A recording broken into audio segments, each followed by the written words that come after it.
Hello everyone, আসসালামু আলাইকুম। চলে আসলাম নতুন আরেকটি ব্লগ নিয়ে। আজ ছিল শুক্রবার।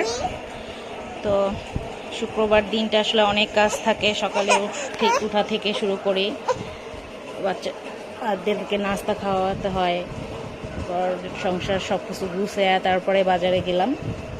বাজার থেকে কোনো মাছ নিয়ে আসিনি, তবে কাঁচা সবজি এনেছি। পেঁয়াজের দাম যে হারে বেড়েই চলছে, তার জন্য কিছু পেঁয়াজও কিনে রাখলাম। বেশি কিনিনি, 20 কেজির মতো কিনে রেখেছি, দেখি আবার পরে কেনা যায় কিনা। তো সবজির দামও মোটামুটি ভালোই। তাও চলো দেখি কি কি সবজি নিয়ে এসেছি।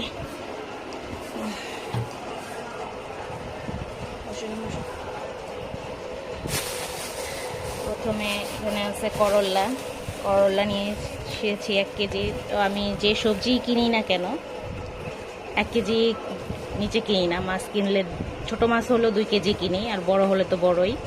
সবজি কিনলে সবসময় 1 কেজি কিনি, যেটাই কিনি না কেন 1 কেজি করেই কিনি। তো করল্লা নিয়ে আসলাম 1 কেজি। ওখানে আছে বেগুন আছে 1 কেজি, কাঁচামরিচ 1 কেজি, টমেটো আছে 2 কেজি, একটা মিষ্টি কুমড়া আছে, আলু আছে 10 কেজি, আর এখানে আছে পেঁয়াজ 20 কেজি। এখন কাঁচামরিচগুলো কেটে মানে গোটা ফেলে তোমার ধুয়ে পানিটা শুকিয়ে তারপরে ডিপে রেখে দিলে দেখা যাবে যে অনেক দিন খাওয়া যায়। আর নইলে তো 1 কেজি কাঁচামরিচ আনার কোনো যৌক্তিকতা নেই। আমরা তো মানুষ 2-3 জন, এত মরিচ লাগে না। তারপরেও নিয়ে আসলাম। দেখা যাবে মরিচের কেজি 400 টাকা 500 টাকা হয়ে গেছে। ফ্রিজে থাকলে নিজের মতোই করে কেনা যায়। সাথে সাথে আমার মেয়ে, সেও গুছাইতেছে। তুমি সালাম দিছো? সালাম দাও, বলো আসসালাম।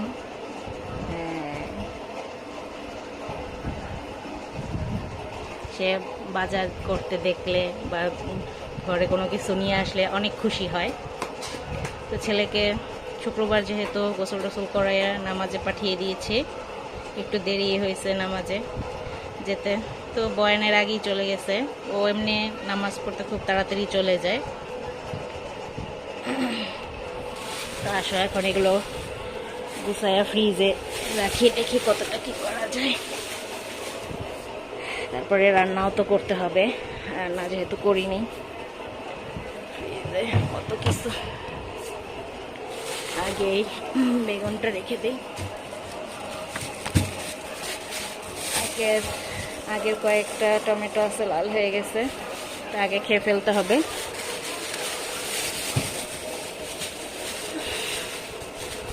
তারপরে এই বেগুনটা রেখে দিচ্ছি। পলিথিনের সাথে রাখলে এটা নোংরা কম হয়, কারণে পলিথিনেই রাখি। এবার করলাটা রাখি উপরে। করলাটা যদিও ভাজি করব।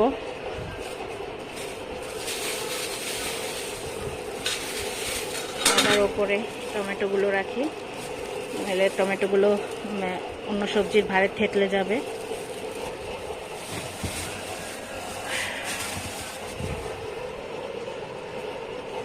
অন্য যে টমেটোর 2টা ছিল, মাশাআল্লাহ সুন্দর একটা কালার হয়েছে ফ্রিজে থেকে।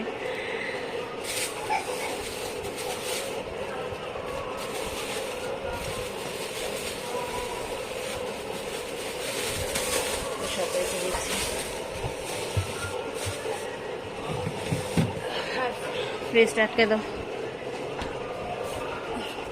ও এগুলা এখন বেছে নিয়ে নেব। তো দেখো সব গুছাইয়া নিছি, বোটাগুলো ছাড়িয়ে নিয়েছি বলের ভেতরে। এখন এগুলো ধুয়ে পানি শুকাবো। তো চলো এগুলো ধুয়ে নিয়ে আসি।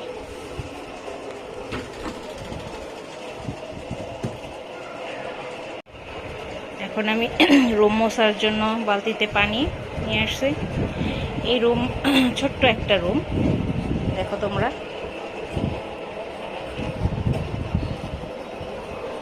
এই রুমটুকু যদি ওকে যদি মুছাইতাম, তো বালতিতে যেমন সাদা পানি ঠিক সাদাই থাকতো, ময়লার হইতো না।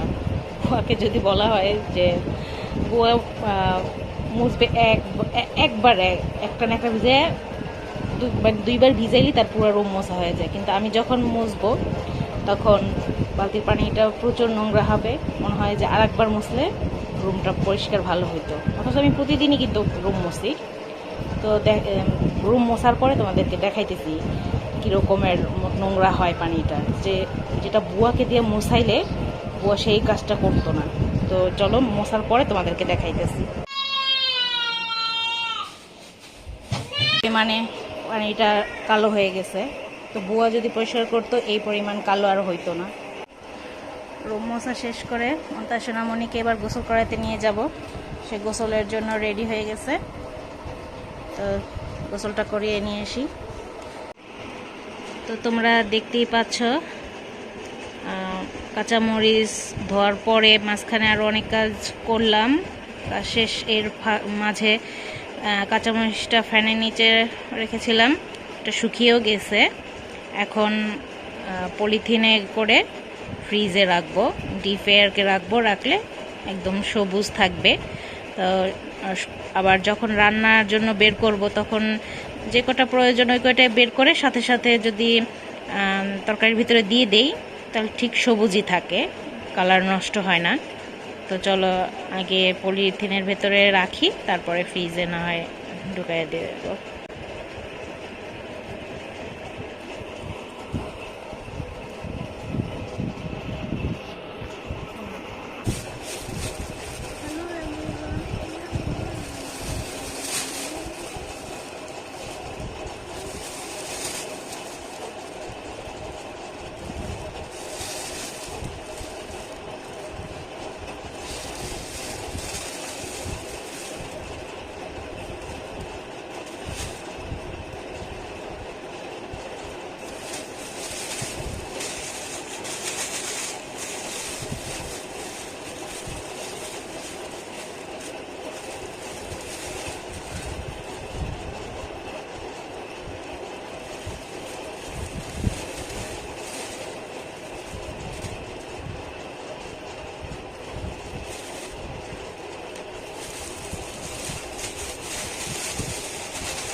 পলিথিনে ঢুকানো হয়ে গেছে, এবার ফ্রিজে রেখে দেব।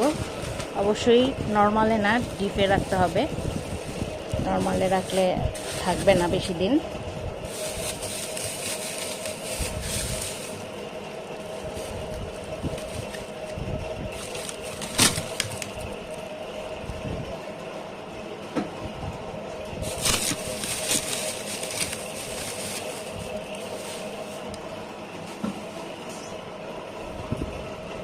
দেখতেই পাচ্ছ ফ্রিজের অবস্থা খুব খারাপ, একদম ফ্রিজটা ভরে টইটম্বুল।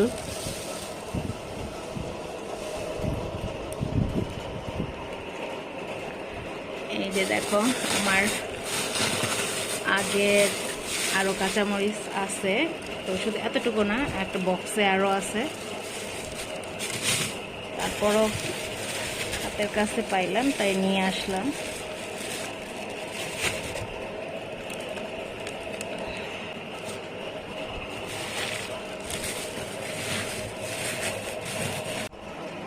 দেখো সব গুছানো হয়ে গেছে।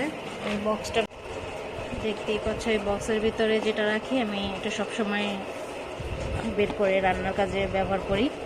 তো এটা প্রায় শেষের দিকে, তাই আবার কিছুটা এটার ভেতরে রাখছি, যেন বারবার করে যেগুলো দূরে রাখছি সেগুলো নামাতে না হয়, হাত চাইলে হাতের কাছে পাওয়া যায়।